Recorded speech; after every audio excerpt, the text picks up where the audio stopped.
Olá! Vamos conversar sobre um termo que todo mundo usa: boas obras. Parece simples, né? Mas quando a gente olha pela lente da teologia, o significado é bem específico e muitas vezes bem diferente do que a gente imagina no dia a dia. Então, a grande questão que vai guiar nossa análise hoje é essa: o que de fato define uma boa obra? A resposta, segundo essa doutrina, pode surpreender um pouco. Vamos mergulhar nisso? Para começar, a gente precisa ter uma definição clara.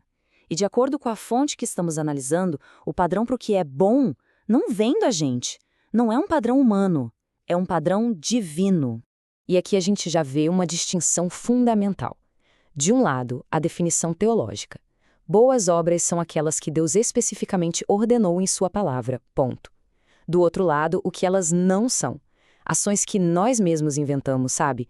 Mesmo que a intenção seja a melhor possível, movida por um zelo enorme, se não tiver o respaldo da Escritura, não entra na categoria. A origem da obra é a que a qualifica e não apenas a intenção por trás. Certo? Então, se as boas obras não são invenções humanas para tentar agradar a Deus, qual é o propósito delas na vida de quem crê? É aqui que a perspectiva muda de figura. E aqui está o ponto central de tudo. Pensa numa árvore.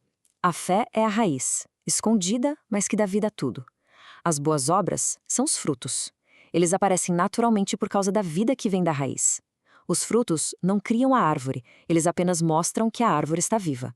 São a prova visível de uma fé que é invisível. E esses frutos, veja bem, eles têm múltiplos propósitos, não é uma coisa só.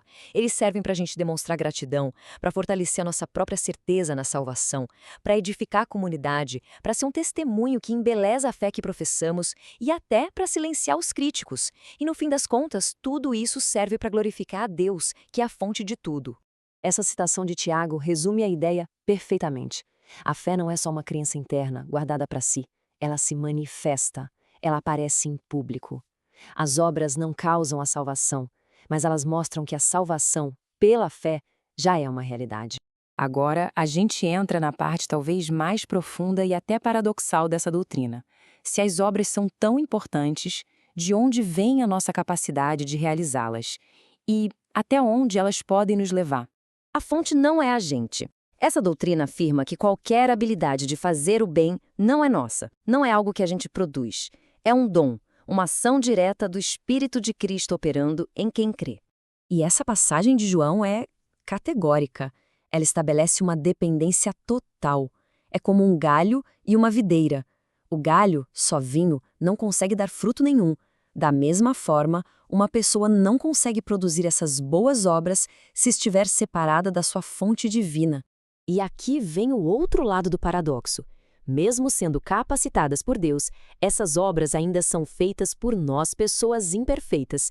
Por isso, elas também são imperfeitas e, sendo assim, não têm valor suficiente para pagar pela salvação ou para merecer a vida eterna.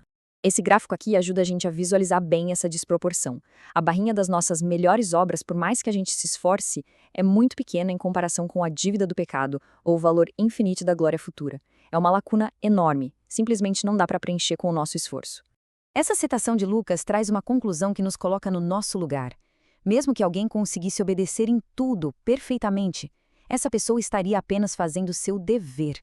Não estaria acumulando créditos ou fazendo algo extra para merecer um prêmio.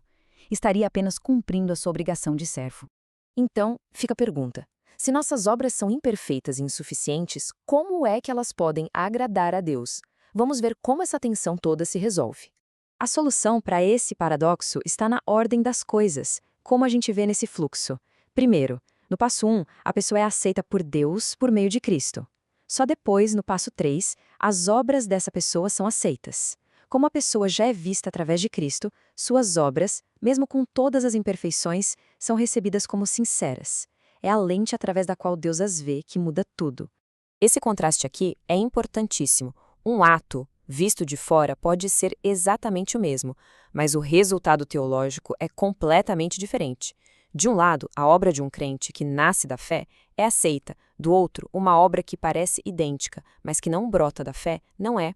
O que essa doutrina afirma é que a motivação fundamental, glorificar a Deus a partir de um coração transformado, é o que faz uma obra ser boa aos olhos dele. Sem essa raiz, o fruto não é considerado bom. E a gente termina com essa reflexão.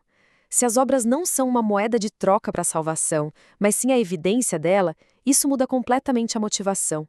A pergunta, então, deixa de ser o que eu preciso fazer para ser salvo e passa a ser como as minhas ações podem refletir a minha gratidão pela salvação que eu já recebi.